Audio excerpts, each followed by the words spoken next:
Hello, welcome back. I'm Catzilla, and this is where I talk about horror and all things horrifying to save my friends from my constant info dumping. So remember that one watch equals one free friend. Today I'm getting bitchy. I've blocked out a whole video for my haterism instead of just muttering it under my breath every time I talk about a film. So if you don't like that, which is very understandable, feel free to move on. Me and my fellow miserable bitches have got it from here. I'm talking about my horror movie Red Flags. The little tropes, themes, filming techniques, anything like that, that when they pop up in a horror movie, it just kind of makes my stomach drop. And not in the intended scary movie way, more just like in the sinking disappointment kind of way, the realization setting in that what I'm watching is set to be an absolute stinker kind of way. I've compiled a list of 6 of these for now. I'll just get out of the way to start. I've tried not to include too many like no-brainers here. I'm always talking about how not only annoying but genuinely very disheartening the treatment of women and people in color has been historically throughout horror movies, especially as someone who prefers like the pre-2000s films. It can be rough. I'm not going to be listing those here though. They are more than red flags for me. They are genuine, deep-rooted issues that desperately need to be fixed. It's more than like a little ew. And as I said, hopefully mostly no-brainers for most people. So here I'm going to try and talk more about very specific aesthetic or like writing icks that might just be me only, who knows. We're not doing any highbrow in-depth analysis here either. It's just kind of me sounding off. It's my personal tastes. So with that being said, let's get into it. So my first red flag, my first thing that sets off my this is a bad horror movie spidey senses is when a movie is just a big old shout out. When it is so drenched in references to other better horror movies that are just so obvious and heavy-handed in their execution. It's no longer a little tasteful nod, a little if you know you know, and it's more just a desperate beg for people to think this movie is as interesting as those other movies it's nodding to. References aren't always put in just as like a shout out for the sake of a shout out, I suppose. Like lots of films, especially in the horror comedy subgenre, are specifically using those references as a framing device because they're all about deconstructing the genre. They're examining those other films and their tropes and stuff, rather than just kind of being like, hey, do you guys know I've seen Jaws? Well, at least that's what they're meant to be doing. Scream 1996 really set the bar for that because its whole thing is, what if there was a horror movie but everyone inside it was familiar with the conventions of a horror movie? And also, aren't they just a little silly? Corn syrup. Same stuff they use for pig's blood in Carrie. We've got the main group watching John Carpenter's Halloween, a party, and token audience stand-in Randy Meeks mansplaining it to everybody. We've got lines lifted from classics like, We all go a little mad sometimes. no, really? Obviously, I love that film, but then in the newer Scream films, you get absolutely excruciatingly painful shit like this. The Babadook. It's an amazing meditation on motherhood and grief. Isn't that a little fancy pants? Well, it's elevated horror. What does that mean, elevated horror? You know, it's like scary, but with complex emotional and thematic underpinnings. It's not just some schlocky cheeseball nonsense with wall-to-wall jump scares. Maybe it's just when newer movies do it. I don't know. It just like, it gives me the ick so bad. But, like, please stop it. It feels so like, how do you do, fellow kids? The director is trying to engage me in a way that is too transparent. It's too forward. Like, I don't know you like that, sir. It's like the same reason I can't really read newer Stephen King stuff. Not only because I don't really care for like hard-boiled crime type fiction, but I cannot deal with his 1,000 pop culture references per sentence if the references in question are to like Colleen Hoover and Trump and stuff. It makes my skin crawl. Most genre commentary movies to come out in recent years just generally do make me want to die a little bit. Like The Final Girls and Totally Killer, both very openly referential meta slasher explorations. Both of those have modern teens thrown back into the 70s or 80s, so they not only have horror movie awareness but like millennial or Gen Z awareness too. There's even more ways to comment on these tropes and make me cringe. I remember Clown in a Cornfield, movie I generally hated. I remember that having a whole like Jaws sequence at the beginning. That new Fear Street Prom Queen, the most chat GPT movie I've ever witnessed with my own poor eyes. That tried to do a bunch of Giallo references with, you know, like it's raincoat clad killer, it's harkening back to Alice Sweet Alice. And it's not the film itself, but they released a bunch of posters for it, spoofing like a bunch of classic 70s horror movies like Halloween and Carrie. Even though this movie is throwing up and pausing out and begging me on its knees to think it's so 80s and so totally radical. The Shining references are ones that always irritate me.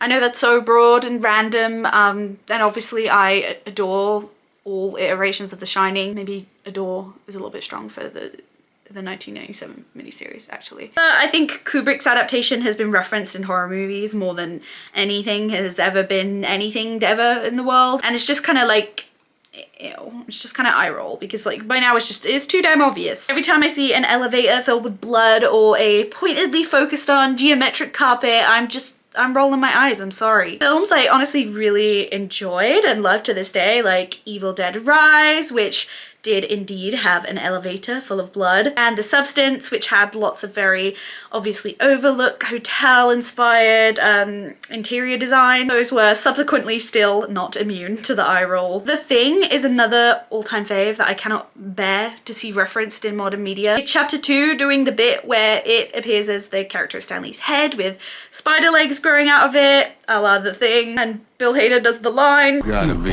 fucking kidding.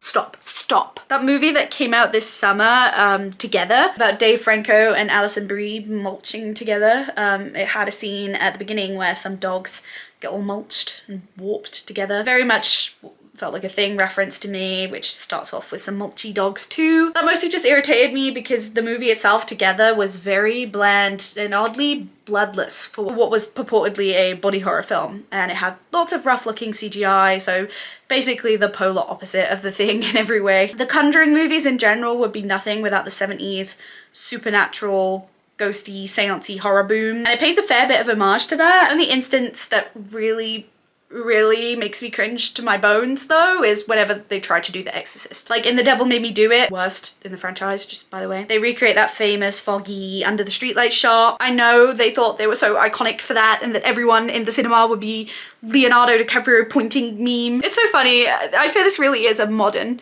movie issue for me because I actively love like older, really obvious, really cheesy like knockoff movies, like all the 70s Jaws knockoffs that came out after that. I heart Piranha and Louis Teague's Alligator. Even Steven Spielberg is partial to a good bit of Piranha. He doesn't even care that it's imitating his own movie. Texas Chainsaw Massacre has inspired a lot of fun little rip-offs over the years, like Motel Hell and, of course, House of a Thousand Corpses. They both visibly owe a huge amount to Tobe Hooper's classic original, but really do just bring their own unique, fun viewing experiences. You know, you gotta love them. So yeah, I don't know whether that's a thing of like the inherent cheese that's already there in older movies kind of masks it and makes the cheesiness of like referencing things and ripping things off kind of less jarring, more forgivable, or maybe I just respect it more when a movie goes whole hog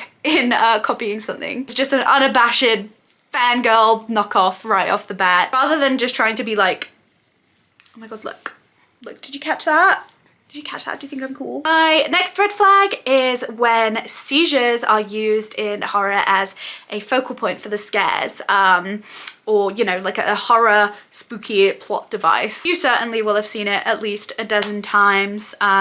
Usually in Exorcist movies, your first sign that something is not quite right, something demonic is going on inside our main little girl's body, is that she's gonna be having seizures. And I think it goes back to historical beliefs about seizures actually being exactly that, signs of the supernatural, or just like a dangerous, hysterical person. Or, you know, all the way back in like ancient Greece, it was the sign of an oracle who could see the future. Portraying disabilities and stuff through a grotesque, shocking lens and using them to up the scare factor is a whole huge issue that I really could make a full-length video about. I could do that, actually, yeah. I could just make an entire video just about the character of Zelda and her role in Pet Sematary. But I'm just gonna talk about seizures here because I'm gonna hazard a guess that that's probably the most commonly exploited symptom in horror.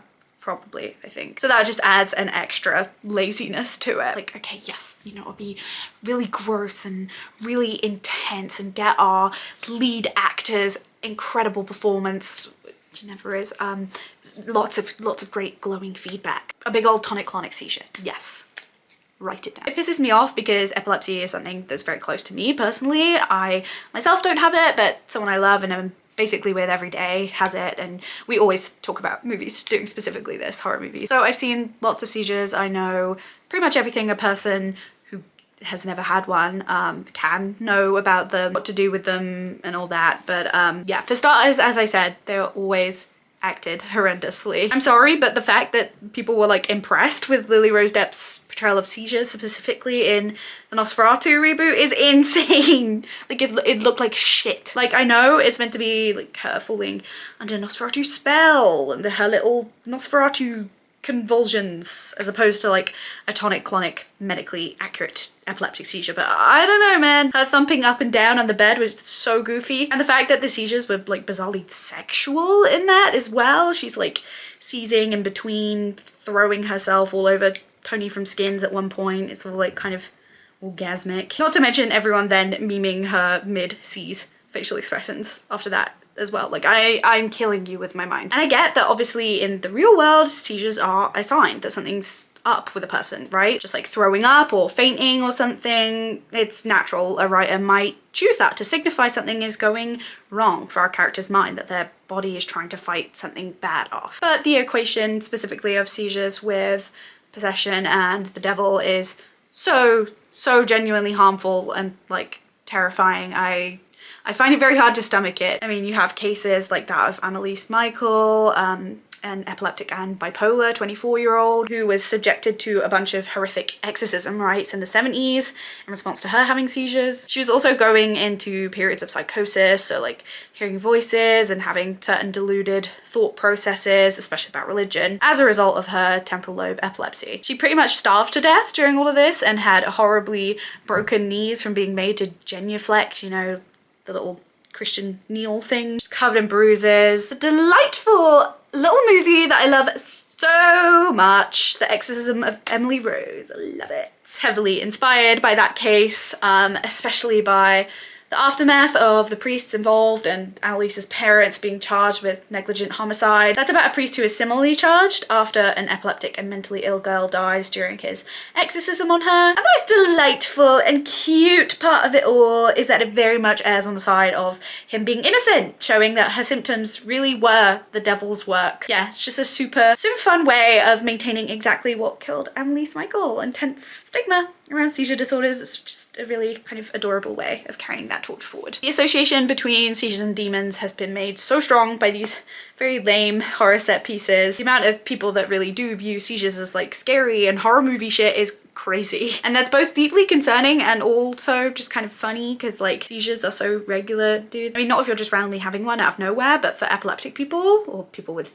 FND or any seizure disorders, it's just such a thing that like happens in your day. They're just like inconvenient as fuck. I mean, you have to go take a nap now. The seizures in these films are always very violent and drawn out and blood gushing, which, you know, it can happen, but it's framed in this stupid shock horror way. Like there's definite concussions going on. Also, mini red flag, just while I'm talking about epilepsy, flashing lights, awful. Does not just automatically add tension, it just automatically adds migraine. I ban them. Genuinely, that is my too woke hill that I will die on. My next red flag is whenever in a horror movie something supernatural, something illegal, whatever the main source of the scares is, the wife or mother character in the movie will always be the first one to suss it out, will always be very tuned into it before anyone else.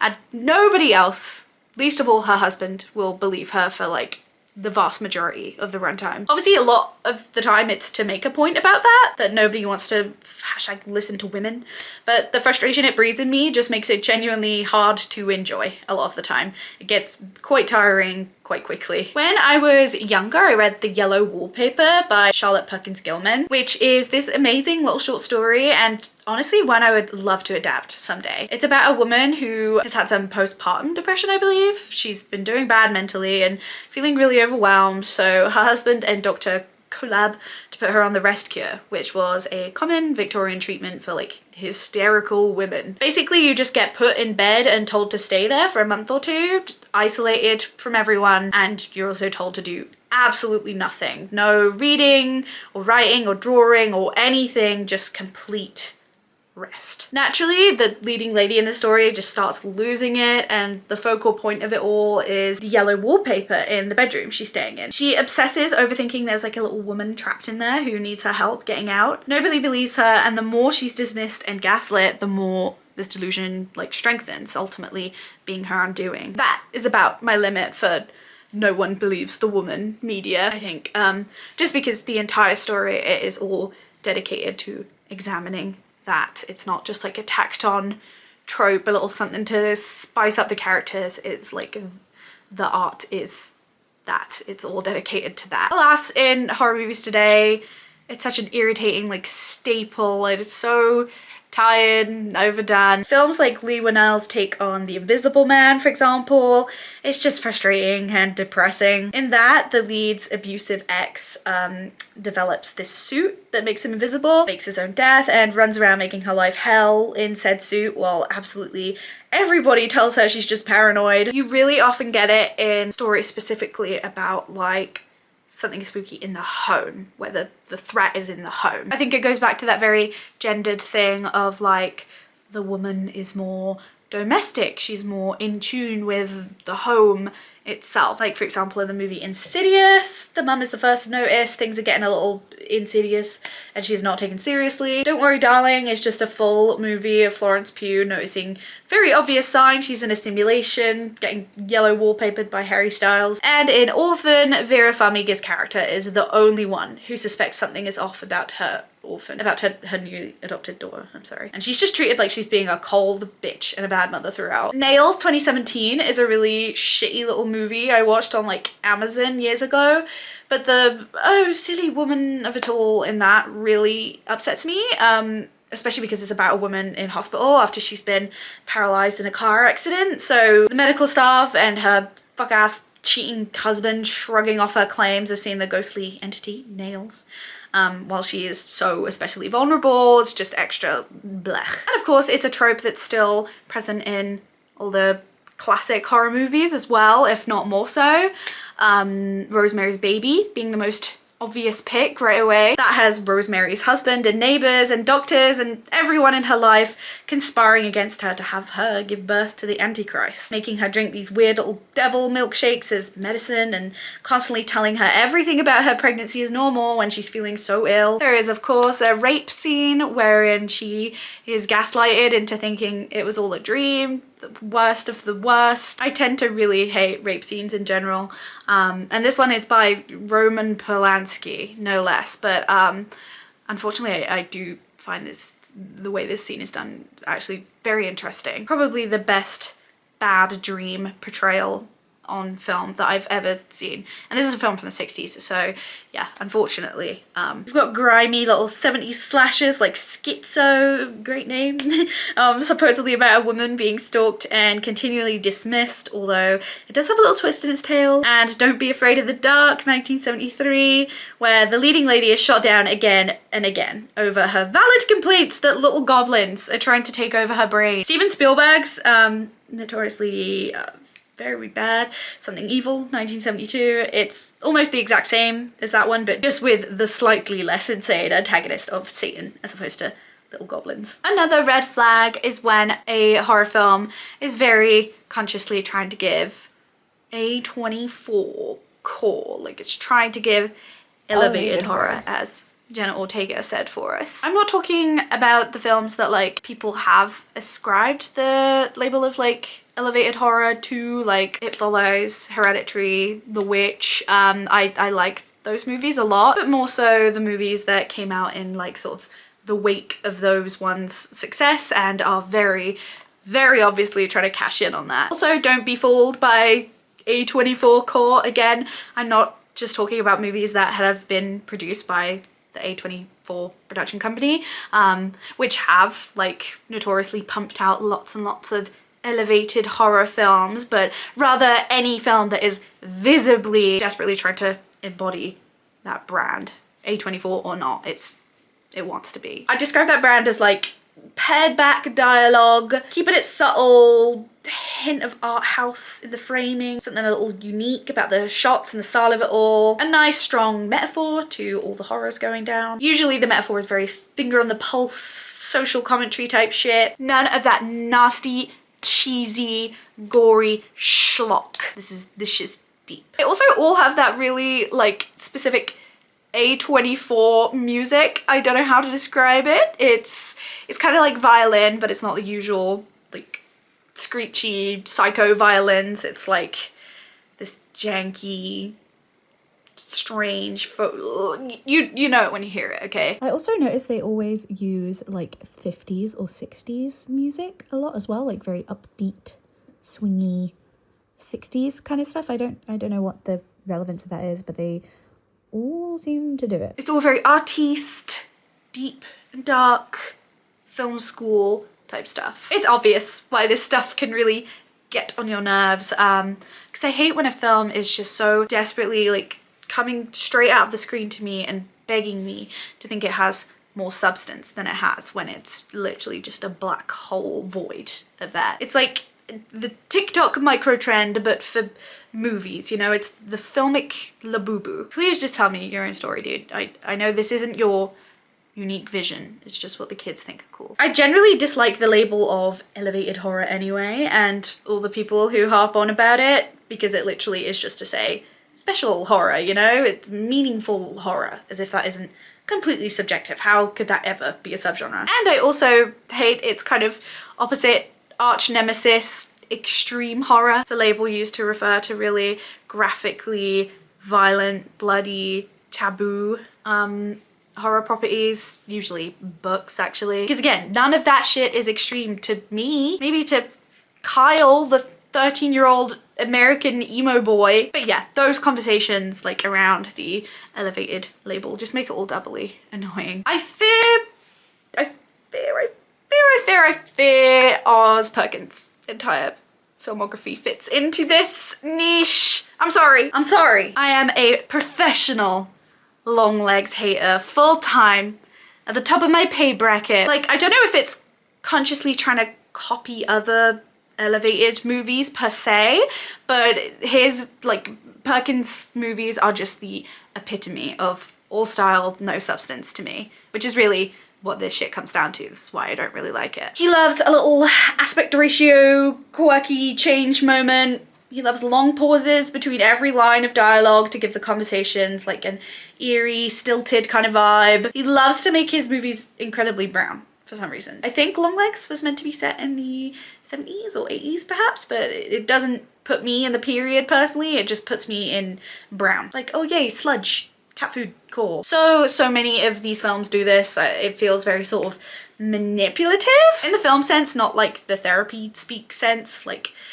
you can see way too much like what they're trying to do, you know? You're telling me that it's dramatic and moody and vintage with all this mood lighting, but you're doing nothing to actually back it up. I believe good portions of Longlegs were actually shot on film as well, which is such a beautiful way to make a movie, yet it's still so just fugly and understimulating. Oh my god, that reminds me of that movie Strange Darling. It's a pretty good movie, but it has the disclaimer at the beginning, like, shot on 35mm, just so we know and all clap. Like, who else clapped? That specifically is this whole niche. But yeah, Oz Perkins has never once given me like a good, satisfying story that just delivers all the highs and lows and intrigue and scares I want from a viewing experience, despite looking very artful. It gets to a point where it feels kind of vain. I know that's really harsh, and I'm sure this man has his own intentions for his art that's just not clicking with mine, but god, is it frustrating to watch. The scenes where we're meant to be learning literally anything about Longlegs and Longlegs, just being the same like flat effect cryptic Bible verses or riddles about the man downstairs that sound cool but offer nothing by way of interesting storytelling or storytelling period. That's what I will see when I die and I go to hell, it will just be those scenes on a loop. Crimson or clover. Accept the gift and destroy it. And destroy yourself and yourselves. Or keep it and bow down. Bow all the way down. Some other movies I saw recently, Opus and Presence. You can already see where they're going from the very cryptic one-word titles. They both definitely fall into the thinking they're much more elevated and groundbreaking than they are. Especially Presence, I would say. That movie's whole gag was like, it's a poltergeist movie entirely from the POV of the poltergeist. It's very slow and quiet and all about the rocky family dynamics and trauma, as to be expected from any elevated piece. But I got such intense total whiplash because the more classic horror conventions they had going on with like the mediums investigating the house and like the actual poltergeist activity, which was books moving around the bedroom like they were visibly on a string. It was so goosebumps core. I think I actually like cackled with delight. Those things were executed so heavy-handedly in a way that just did not jibe with the whole like subtle esoteric vibe they were really fighting tooth and nail to give off. So the mask came off, all around just doesn't hold up at all. Opus is a classic example of this. Probably the textbook example one would use to examine A24 core. Although I actually enjoyed that one a little bit more, maybe because Io Debris there. That has the setup of a cult, a young journalist going on a kind of retreat with what is obviously a cult to report on them and things getting culty and weird. Cults are kind of the bread and butter of elevated horror after the insane success of Ari Aster's Midsummer, featuring a very Wickerman-y Swedish cult in a much more traditional sense. While Opus is even more socially relevant because the cult centers around a musician. Gets a little celebrity worship commentary in there. It's pretty nothing. It's very clearly taking from a lot of similar films like Zoe Kravitz's Blink Twice and Mark Millard's The Menu. Hence why this is kind of hailed as the poster child of attempted A24 core. My next red flag is Jesus. Mainstream horror movies love Christianity. I'm never really happy to see it. I didn't ask for it. I'm not talking so much about like religious horror movies, like focusing very directly on religions and like nuns and churches and stuff. Although I'm not a huge fan of those either. I find them pretty samey, pretty boring. But here I mean just like regular horror movies where all of a sudden Jesus saves the day unannounced. It's kind of a very propagandized vibe. I think we're having a good time with some ghouls and jump scares, and all of a sudden it was all just an elaborate pitch to get me into Jesus. It of course goes back to the fact that like so much of our culture's scary stories all go back to religion. Ideas of demons and resurrections and the very notion of like good and evil that all horror is operating from. Modern horror movies especially very much take from like those Christian informed Victorian values of like, you shall not have sex, or thou shalt be punished, thou shalt not dally with dark things, or thou shalt be punished. A lot of horror movies out there really wear those Christian ideologies on their sleeve. Like for example, the Conjuring franchise. The Conjuring movies are about the various paranormal investigation cases of Ed and Lorraine Warren. Immediately troubling. They were real ghost hunters, but established scam artists and just like shitty people. They are both deeply religious characters. That's what motivates them and allows them to battle the various demons and ungodly entities they come across on their travels, because they very much are our pure, saintly, clean, good guys. They have a perfect marriage and love each other so much. They come armed in rosaries and reciting the Lord's Prayer, and Lorraine Warren talks about angels and stuff sometimes. You've got their bestie who's a priest and helps them Christian around sometimes. The glaring message of all these movies is always that God, the Christian God, will win. It's very, very in your face, and it just sours my mood every time. Not that the Conjuring movies are like so perfect in general. I think they are perfectly entertaining Blumhouse slop.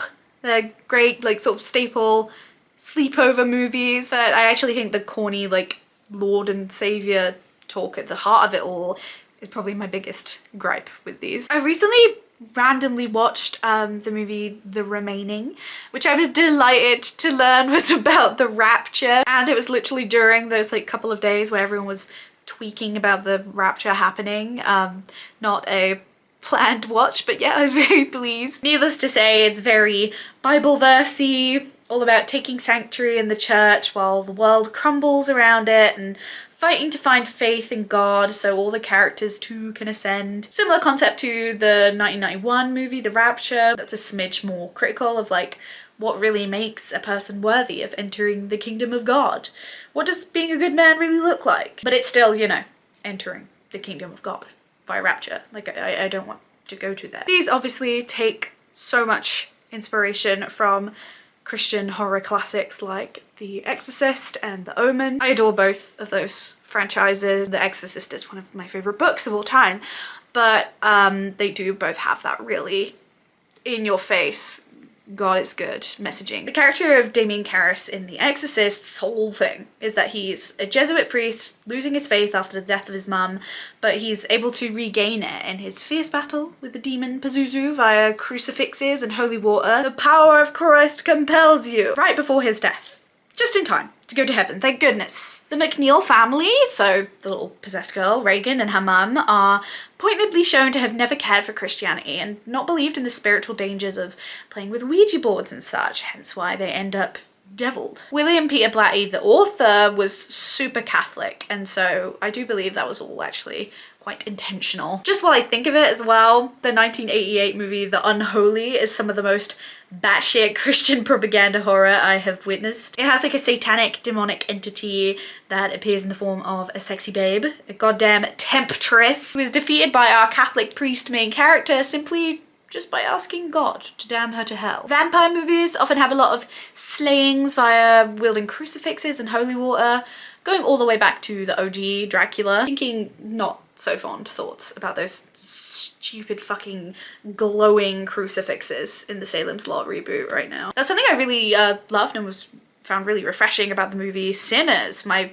favorite movie to come out this year. It's a vampire story that actively rejects Christianity. The main evil vampire is an ancient Irishman who speaks of having Christianity forced upon him and his people as his land was colonized by the English, and the way he in turn now wants to force vampirism upon our main characters and steal their music, their culture.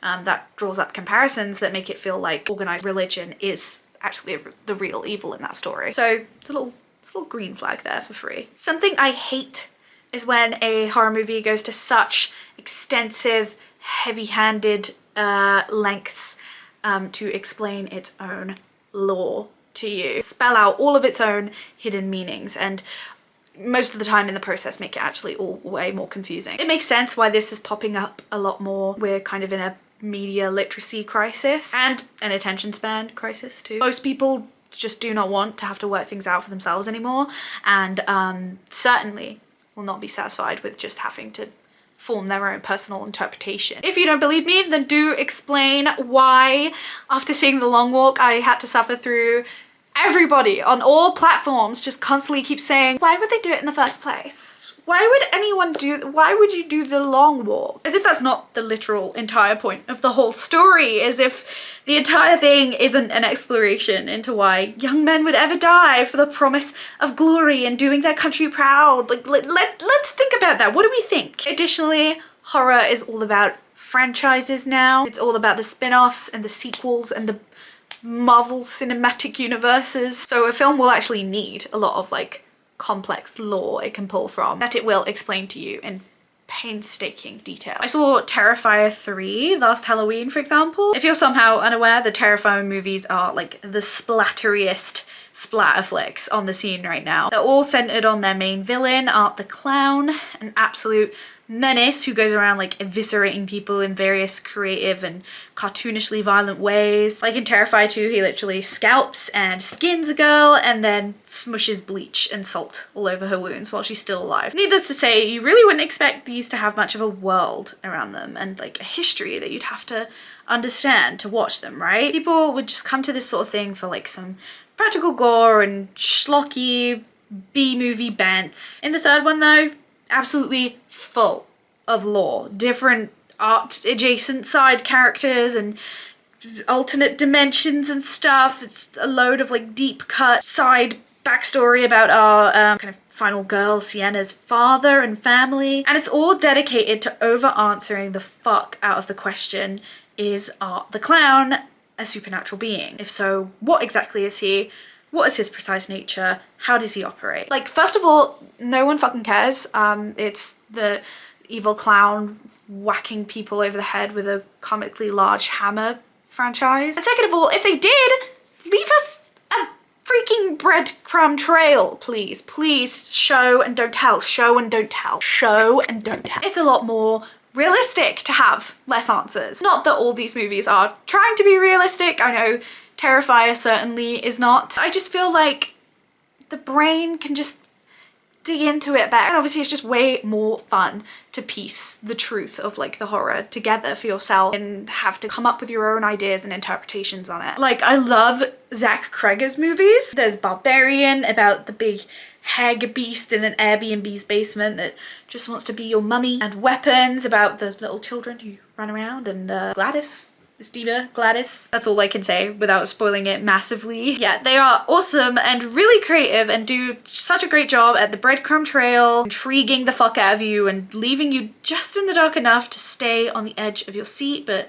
not so much as you're just lost and frustrated. Alas, The Undoing. Still love these movies on the whole, but their closest thing to an undoing is that Zach Cregger is addicted to like a third act dedicated to debunking it all. His movies are always like tell.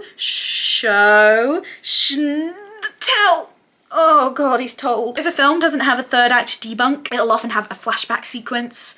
Thinking about like the psychedelic drug flashbacks in It Chapter 2. Shit crap to poo. If you hear me roasting It Chapter 2 in every single video, rating it 5 stars on Letterboxd, I can't even begin to tell you what's going on for me there. Filmmakers are so afraid of you missing a single beat now and not interpreting it exactly the way it's intended. And if they can't think of some kind of long-winded, spelled out in detail way of doing so, they'll just throw Satan at you. When in doubt, the explanation is Satan.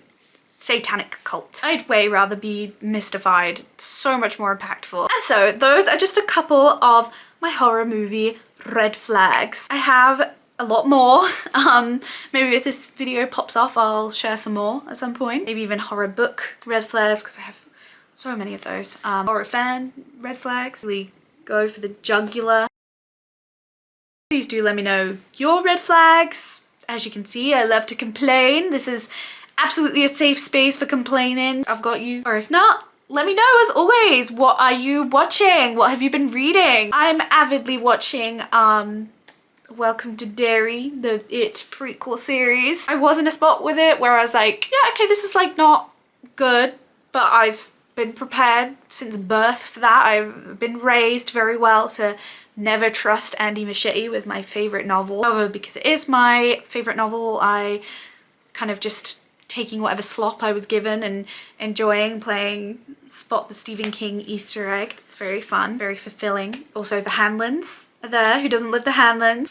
Yeah, I was feeling like that until the third episode, the most recent one I saw, and I fear it's officially entered too bad territory. It's gonna shape up to be steaming hot dog shit. I also finally watched that horror movie, Good Boy. It's the poltergeist haunting movie from the POV of a dog. Absolutely heartbreaking and so just like refreshingly creative and cool. I loved it so much. I'm currently also reading 11/22/63 by Stephen King, so JFK vibes. My life for the next few weeks while I'm reading it. It's JFK vibes. No, I'm actually really enjoying it. Also, a new outro category for me, what I've been playing. I'm really not much of a gamer, but I have just recently been playing No, I'm Not a Human. It's fantastic and I am obsessed. It's pretty cheap too, so you really should go check it out if you're into like Mandela catalogue-y, paranoid, cryptic type horror stories. Bye!